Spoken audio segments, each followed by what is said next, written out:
জিন বাসায় চলে আসে। আসার পর দেখতে পায় তার মা খাবার তৈরি করছে। সে তার মাকে জিজ্ঞাসা করে, মা, তুমি তো সকাল সকাল খাবার কমপ্লিট করে নাও, তাহলে আজ এত দেরি কেন হচ্ছে? সে বলে, একা ছিলাম। একা থাকলে কি ভালো লাগে খাবার খেতে? তখন সে তাকে বলে, মা, তুমি তো জানো আমি খাবার খেয়ে এসেছি। সে বলে, হ্যাঁ জানি, জানবো না কেন? আচ্ছা, তোর সাথে আমার কিছু কথা আছে, তুই বস, আমি তোকে বলছি। তারপর সে বলে, আচ্ছা মা, বলো।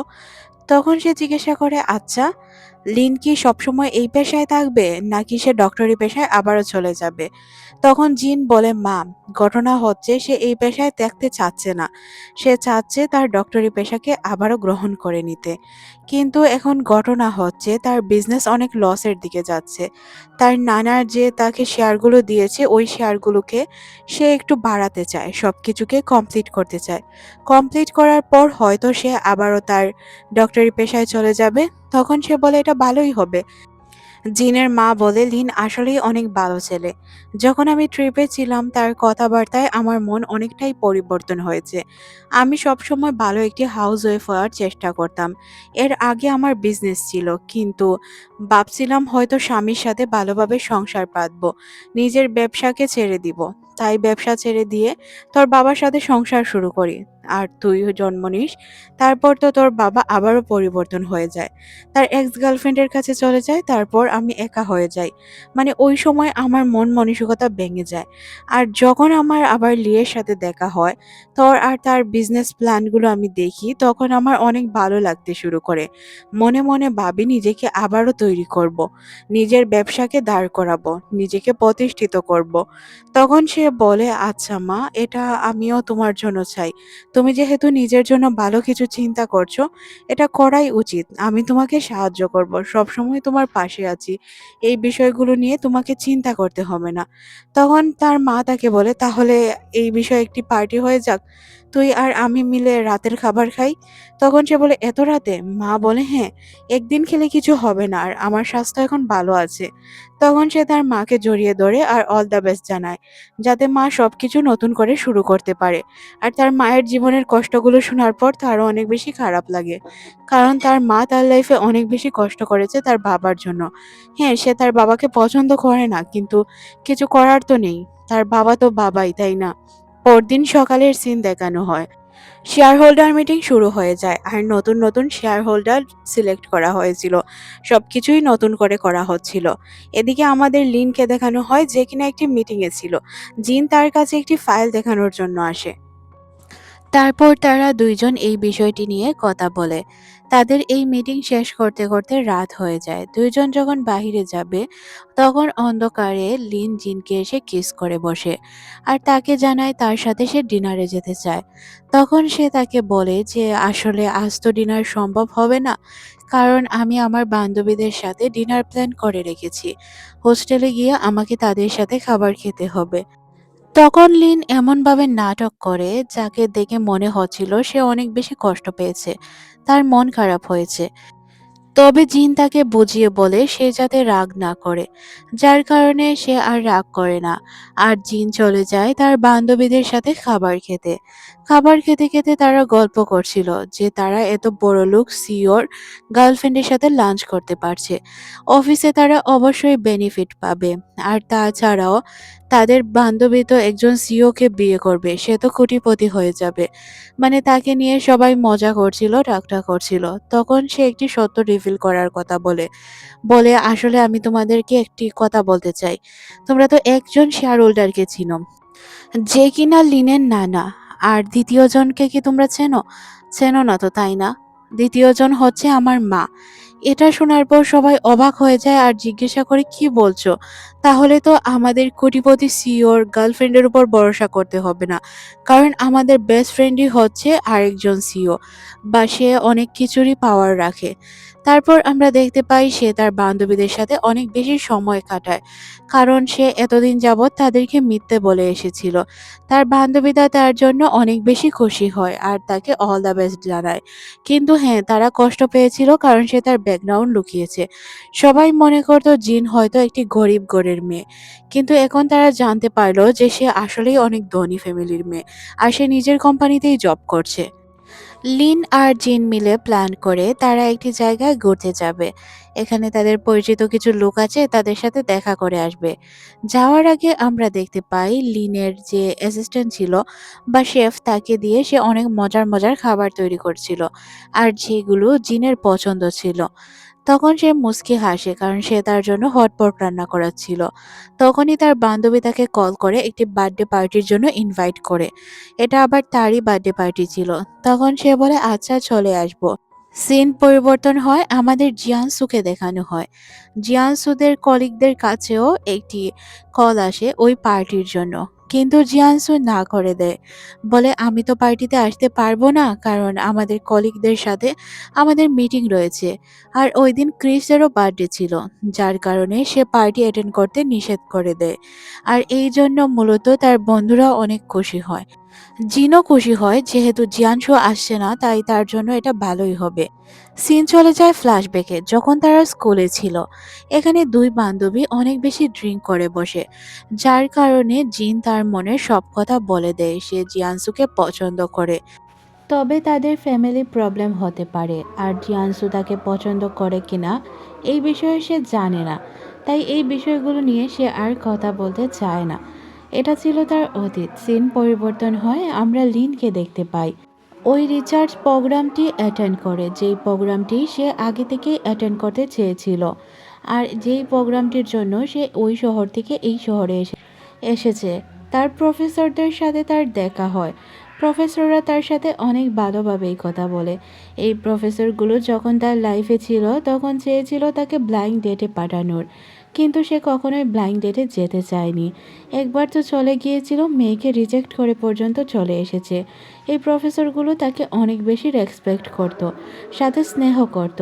তখন তার রিলেশন সম্পর্কে জিজ্ঞাসা করলে সে তার অ্যাক্সিডেন্ট প্লাস রিলেশন সম্পর্কে সব কিছু বলে দেয়। কিভাবে জিন তাকে রিকভার করতে সাহায্য করেছে, আজ পর্যন্ত জিন তাকে সাপোর্ট করছে। ওই অ্যাক্সিডেন্টের কারণে তার ক্যারিয়ারটি ধ্বংস হয়ে যায়। এখন সে আর চাইলেও সার্জারি করতে পারবে না।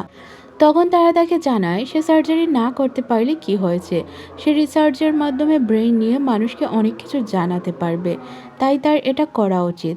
সিন পরিবর্তন হয়, আমাদের জিনকে দেখানো হয় সব বন্ধুদের সাথে সে তার পার্টি অ্যাটেন্ড করে। বার্থডে ডিনারে তার অনেক বেশি ভালো লাগছিল। গ্র্যাজুয়েশন কমপ্লিটের পর এই তাদের প্রথম দেখা ছিল, একসাথে সময় কাটানো। তখন তারা কল দেয় জিয়ানসুকে, কিন্তু জিয়ানসু কল রিসিভ করে তাদেরকে জানায় সে নাকি আসতে পারবে না। সে এখনো অনেক বেশি বিজি রয়েছে তার কলিগদের সাথে। আজ তো ক্রিসের বার্থডে ছিল, তাই না? যার কারণে তারা কিছুটা বিজি ছিল। সবাই সবার মতো করেই সময় কাটাচ্ছিল। যখন তারা জানতে পারে জিয়ানসো আসবে না, তারা আবারও খাবার খাওয়া শুরু করে দেয়। তারা তাদের মতো করে এনজয় করে। খাবার খাওয়া শেষ করেও তারা আবার তাকে কল করে জিজ্ঞাসা করে এখন কি সে আসতে পারবে। সে বলে না, সে এখনো আসতে পারবে না, সে তার কলিগদের সাথেই রয়েছে। ক্রিস সবার উদ্দেশ্য করে বলে সবাই কি মুভি দেখতে যাবে। সবাই এখানে মুভি দেখার জন্য রাজি হয়ে যায়।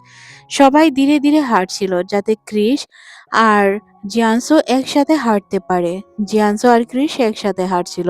ক্রিস অনেকক্ষণ তার দিকে তাকিয়ে বুঝতে পারে যে তার মন এখনো জিনের কাছেই রয়েছে। সে চাইলেও জিয়ানসুকে পাবে না, কারণ জিয়ানসু তাকে হয়তো পছন্দ করে না। তখন ক্রিস তাকে সরাসরি বললে সে তাকে বলে যে হ্যাঁ, সে এখনো জিয়ানসুকে পছন্দ করে, যার কারণে তার তার প্রতি যা আশাগুলো রয়েছে ওইগুলো যাতে সে বাদ দিয়ে দেয়। এগুলো যদি রাখে তাহলে এটা তারই লস হবে, জিয়ানসুর কিছু হবে না। ক্রিস তাকে বলে তোমাকে একটি কথা বলতে চাই। আসলে লিন আর জিনের মধ্যে কোনো রিলেশন নেই। লিন শুধু জিনের পেছনে পড়ে আছে। জিন আজ পর্যন্ত তাকে কোনো কিছুই জানায়নি। তুমি চাইলে লাস্ট চেষ্টা করে দেখতে পারো। তখন তার মনের মধ্যে একটি আশা জেগে ওঠে। সে তখন সবাইকে বলে সে মুভি দেখতে যাবে না, সে চলে যাবে তার বন্ধুদের সাথে পার্টি অ্যাটেন্ড করতে। তাই সে এই কাজটিই করে। এদিকে আমাদের অন্য একটি মেয়েকে দেখানো হয়। মনে আছে কি স্কুল টাইমে যে মেয়েটি জেলাস ফিল করতো আর সব সময় জিয়ানসুকে নিয়ে বিজি থাকতো। তার সাথে সময় কাটানোর জন্য বা তাকে পটানোর জন্য, ইন্টেলিজেন্ট দেখানোর জন্য ইরন নামের একটি মেয়েটি, যে কিনা সবাইকে ছোট করার চেষ্টা করত, সে এখন অনেক বড় একটি কোম্পানিতে জব করে। যার কারণে তাদের বান্ধবীর মধ্যে যার বার্থডে ছিল তার জন্য অনেক ভালো একটি গিফট নিয়ে এসেছিল। সে অনেক টাকার গরম দেখিয়ে কথা বলতে শুরু করে। আর সবাইকে একটু ছোট করেই কথা বলছিল। আর তার মধ্যে সে জিনকে তো ছাড়বেই না, এটা তো মাস্ট, তাই না? সে তাকে বলে যে তোমার তো টাকা রয়েছে, বাবার টাকা, মায়ের টাকা। এইসব দিয়েই তো তুমি লাইফ এনজয় করতে পারবে, লাইফ সেটেল করতে পারবে। তোমার তো আর কষ্ট করতে হবে না। আর তোমার যে এই টাইপের পড়ালেখা, ওই টাইপের পড়ালেখা দিয়ে তো কোনো কিছুই হবে না। কিন্তু সে তার কোনো কিছুতেই ভালোভাবে উত্তর দেয় না। কারণ মেয়েটি কেমন সে খুব ভালো করেই জানতো।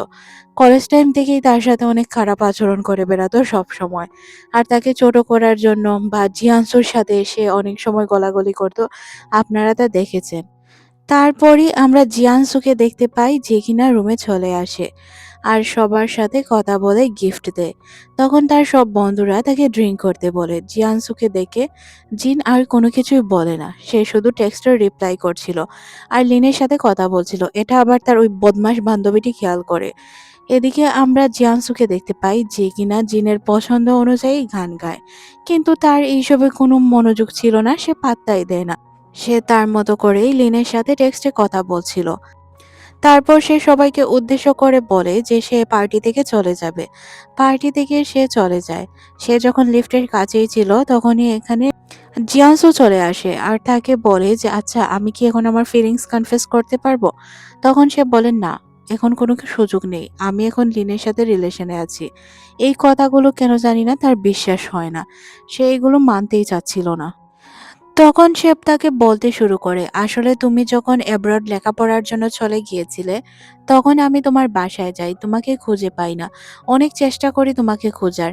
তখন জিন বলে, তাক, আর মিথ্যে বলতে হবে না, আমাকে খুঁজতে হবে না। আমি যেই লিফটে করে যাব ওই লিফটে পর্যন্ত তুমি উঠতে পারবে না। আমি চাই না তোমার মতো লোক। তুমি আমাকে সবসময় অপমান করে কথা বলেছ। আর যেটা আমার একদমই পছন্দ না। মানুষ মানুষকে সুযোগ দেয়, কিন্তু তোমার মতো মানুষকে সুযোগ দেওয়া অসম্ভব। এই কথা বলে সে লিফটে চলে যায়। এদিকে জিয়ানসুকে দেখতে পাই, যে কিনা এইসব মানতেই পারছিল না, সিঁড়ি বেয়ে নিচে নেমে আসে। আর সে জিনের সাথে বারবার কথা বলার চেষ্টা করে। আমি বুঝলাম না ভাই, এতদিন তুই চুপচাপ ছিলি, যখনই দেখলি যে মেয়েটার লাইফে মেয়েটার সুখে আছে, তখনই তার জীবনে চলে এলি আগুন ধরানোর জন্য। তোদের মতো ছেলেদের জন্যই মেয়েদের জীবন নষ্ট হয়। আমার বিরক্তিকর মনে হয় এই ছেলেটিকে। আগে তো কি সুন্দর ডং করে বেড়াতো, আপনারা তো দেখলেনই প্রথম পার্টগুলোতে। সে কখনোই লিনকে পাত্তা দেয়নি। এখন কেন জিনের পেছনে পেছনে ঘুরছে? যখন লিন তার লাইফে এসেছে তখনই তার মনে হয়েছে যে জিনকে তার প্রয়োজন। সে তাকে তার প্রয়োজন বোঝানোর চেষ্টা করে। তবে জিন বলে যে লিন যখন আমাকে সরাসরি সবকিছু বলেছে, সে আমাকে ভালোবাসে, তখনই আমি সিদ্ধান্ত নিই তার সাথে রিলেশনে জড়াবো। এই কথা বলে সে ট্যাক্সিতে উঠে চলে যায়। এদিকে তাদের বন্ধু বান্ধবকে দেখানো হয়, যারা কিনা নিচে চলে আসে আর সব বিষয় তারা বুঝতেও পারে। তারপর আমরা তাকে দেখতে পাই, সে দাঁড়িয়ে দাঁড়িয়ে কান্না করছিল অসহায়ের মতো। এটাই তার উচিত শিক্ষা। সিন পরিবর্তন হয়, আমাদের লিনকে দেখানো হয়। লিন যখন জিনের সামনে এসে দাঁড়ায় তখন সে তাকে জড়িয়ে ধরে আর মনে মনে ভাবে, আমি সঠিক একজন মানুষ পেয়েছি, জীবনে কিছু পাই বা না পাই। তারপর আমরা দেখতে পাই লিন তাকে বলে প্রফেসর দাঁড়িয়ে রয়েছে, ওনাদের সাথে হাই হ্যালো করে নাও, তারপর যা হবে হবে। তখন সে অনেক বেশি লজ্জা পেয়ে যায়, প্রফেসরদের সাথে কথা বলে। তারা অনেক বেশি খুশি হয় তাদের জন্য। তারপর লিন তাকে গাড়িতে বলতে শুরু করে, প্রফেসররা এইমাত্র আমাদের দেশে এসেছে। তাদের রিসার্চ টিম ঠিক করতে বা সবকিছু ওকে করতে অনেকদিন সময় লেগে যেতে পারে। তখন জিন বলে, তাহলে তুমি এখন কি করবে? লিন বলে, কি আর করব, বায়োলজি পড়বো আর সাথে আমাদের কোম্পানির কাজ সামলাবো। তখন জিন বলে, পারবে তো? লিন বলে, কেন, তোমার কি সন্দেহ হচ্ছে আমার উপর? আমি পারবো, অবশ্যই পারবো। সিন পরিবর্তন হয়, আমরা জিনকে দেখতে পাই, সে তার একটি বান্ধবীর সাথে কথা বলছিল। তার বান্ধবী তাকে জানায় যে তাদের টিম রিসার্চের জন্য তাদের এলাকায় আসছে। তাই সে বলে, আচ্ছা, তোমাদের রিসার্চ শেষে আমাদের সাথে দেখা করে যেও, আশা করি আমাদের উপকার হবে।